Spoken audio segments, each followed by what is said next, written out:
street. We went to the helicopter. It was freezing.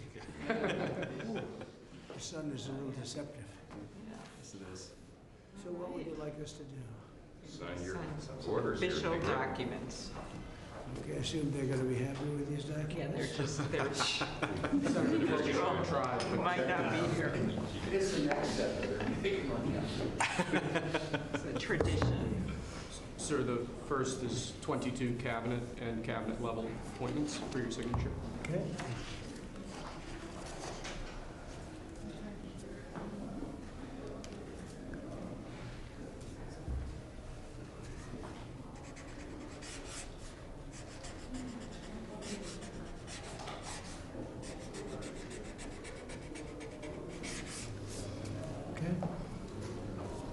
The next one will be, excuse me, the next one will be 47 sub-cabinet level appointments, sir.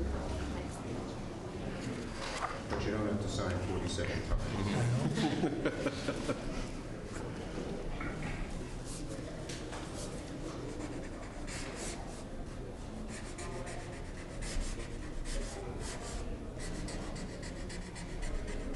Okay. Thank you, sir. You now have 31 acting designations and appointments to effectively take control of the government. Let's do that. That's important. Sounds important, doesn't it?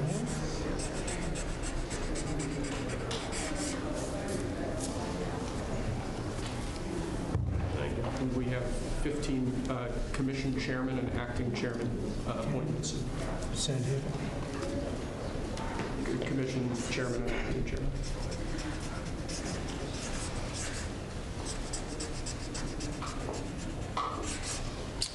He was #1 at Harvard also.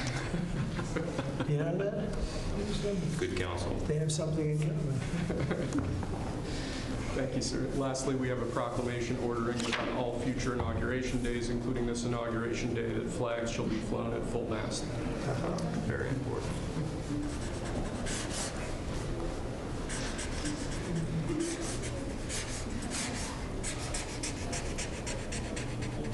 That was a beautiful place to have an inauguration tonight. The sound was so good. The temperature was 72 degrees, but the sound was so good. Maybe something to think about. Thank you. Okay. The good acoustics. Yes. All right. Now we, That's it. we go to lunch. Great. It's Very nice good. to meet you. Thank you very much. There you go. Take that. All right. See you. Thank you, Thank you, sir. Mr. President, did you have a good meeting with former President Biden? Very nice. Very nice. It's a beautiful custom. Mr. President, It goes back as long as helicopters. Before that, it was a stagecoach. But I thought it was beautiful. Thank you. Great job. Great job. Thank you. Check. Mr. President, do you have any reaction to the pardons President Biden did at the last minute? Well, I'm not going to discuss it now. I think it was unfortunate that he did that. We won't discuss it now. There's plenty of time to discuss it. Thank you very much, guys. Should we go to lunch? Thank you very much. Okay. Head to lunch. Ready for lunch? Okay. Thank you. All right.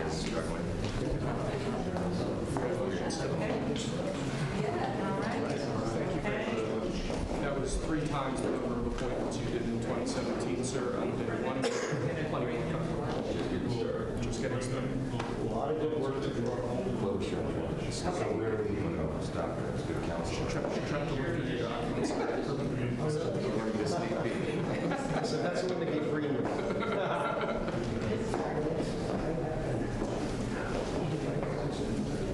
Thank you. That was great. That was great.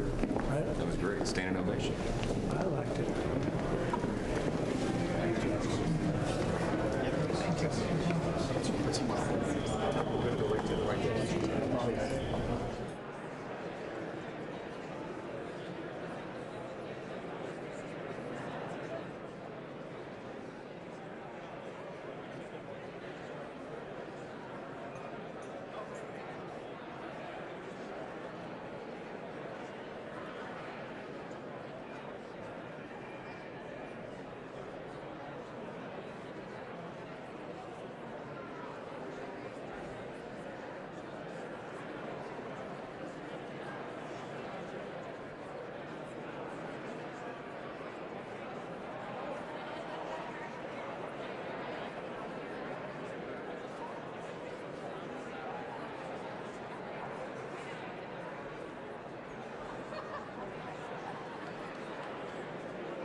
Ladies and gentlemen, please be seated.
Ladies and gentlemen, at this time, please rise for the introduction of the official party.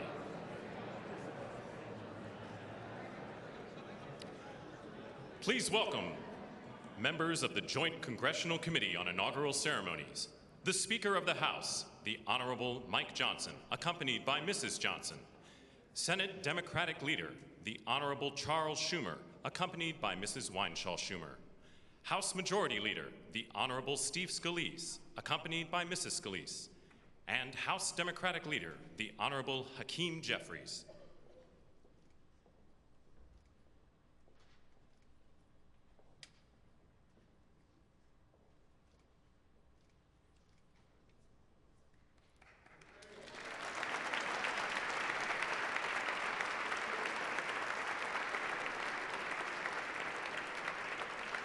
Please remain standing for the honors and the invocation.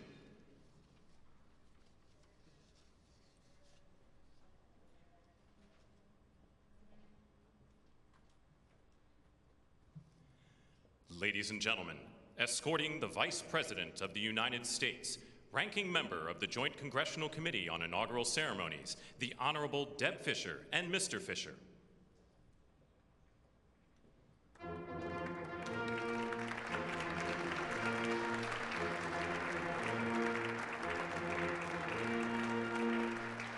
Ladies and gentlemen, the Vice President of the United States, the Honorable J.D. Vance, accompanied by Mrs. Vance.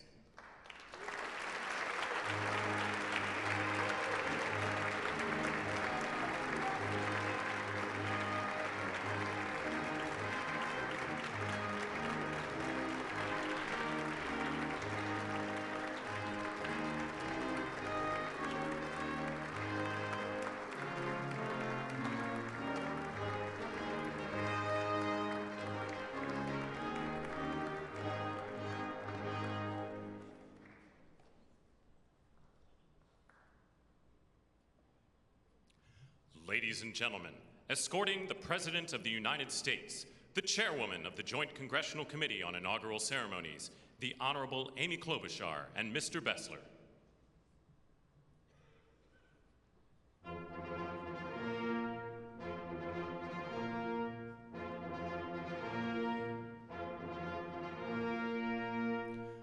Ladies and gentlemen, the President of the United States, the Honorable Donald John Trump and Mrs. Trump.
I have a feeling people are very hungry, so I'm going to get this started.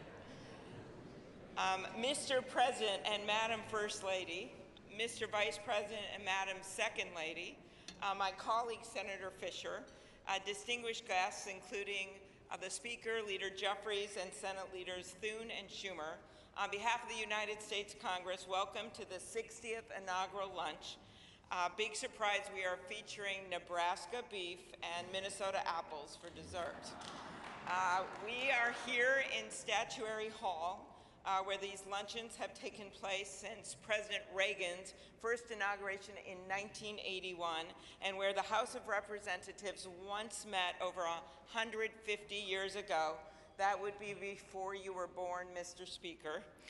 In 1864, after the new House wing of the Capitol was built, and in the midst of the Civil War, Congress dedicated this chamber to host statues chosen by every state. Walking into the hall, we all passed under the arch, holding the marble Car of History clock. The statue shows Cleo, the Greek muse of history, holding a book to record events as they happen. And as you can see, she's heard a lot of stuff. And as she rides her chariot forward into the future, she looks behind her to remember the past. She remains here as she has for hundreds of years, a reminder that history will remember the events of the present, and it is on us to write that history right now. Speaking of art, the painting right here before you, I chose this painting for this lunch this summer, and it's titled American Horizon. It's by Jane Wilson, who grew up on her family farm in Seymour, Iowa. Coming from the middle of our country, Senator Fisher and I both like the painting because the artist is from America's heartland, but the horizon could easily be Florida, Mr. President. I will also note that this is the first time in history we are featuring the work of a woman artist at this lunch, and we thank the Art Institute of Chicago for their assistance. Looking at the vast open landscape of this painting, we're drawn to the bottom of the frame where the land or the water, depending on where you're from, meets the sky, and the horizon endures. The enduring horizon is especially meaningful for us today as we mark our enduring democracy as we approach its 250th anniversary. It's a reminder that what's over the horizon is our next chapter, and it is my prayer that the people in this room can write that chapter together. I'd now like to ask U.S. Senate Chaplain Dr. Barry Black, and we thank God he is back with us and in good health, to deliver the invocation.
everyone sit down. We're going to have a few toasts. And I hope everyone enjoyed the dinner. You are now eating the Minnesota apples in that dessert. At this time, I'd like to invite Leader Steve Scalise of Louisiana and Leader Hakeem Jeffrey of New York for the presentation of the flags to the President and the Vice President.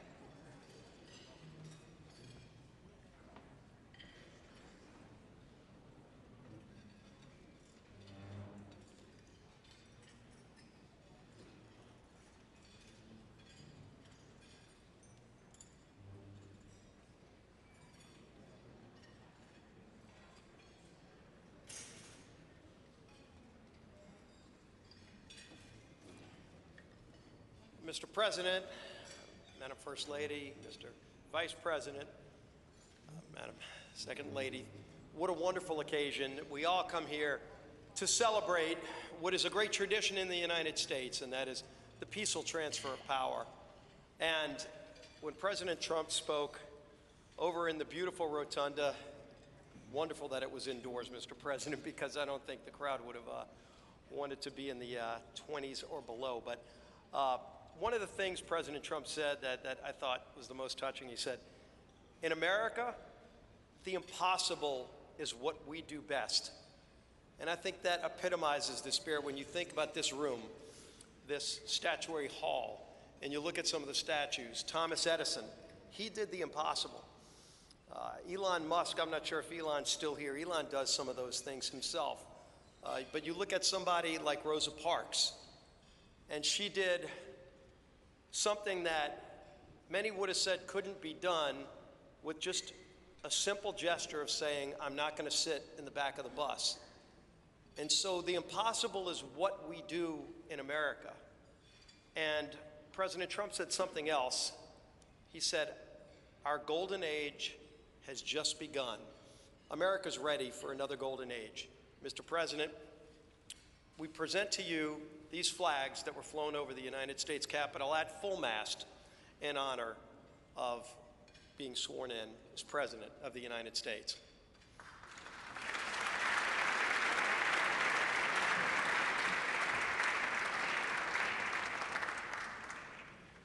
Thank you, Chairwoman Klobuchar, for your leadership of today's ceremonies.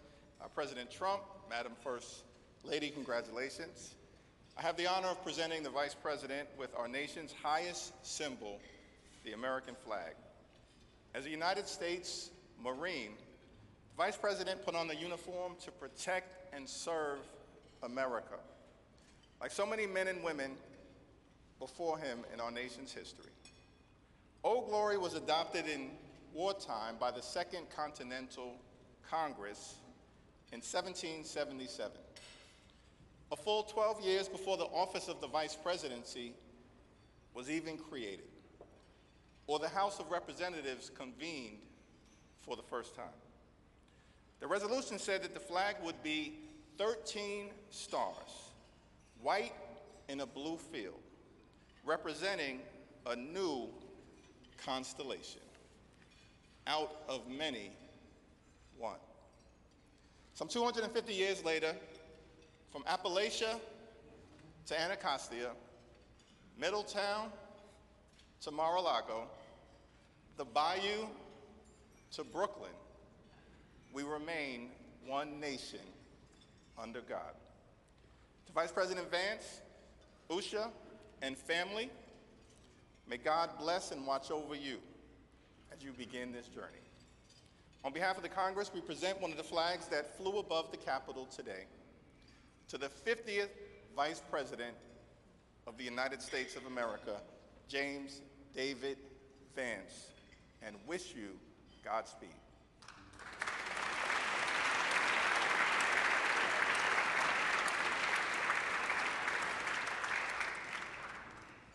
Thank you, Leaders Scalise and Jeffries. I now ask my friend Senator Deb Fischer of Nebraska, as in the beef you had for the entree, who has been an excellent partner in planning today's events, to come up and present the inaugural photographs.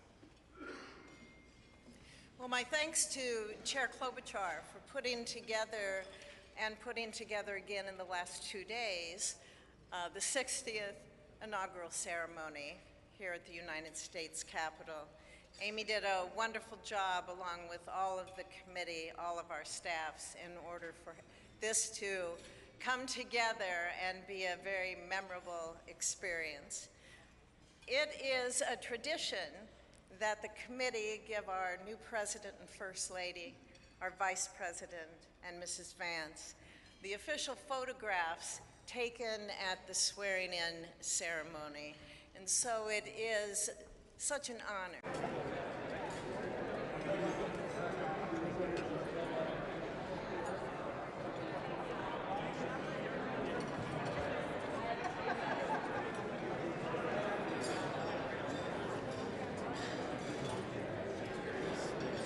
Shuttle to the Village Hotel, and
CJS again.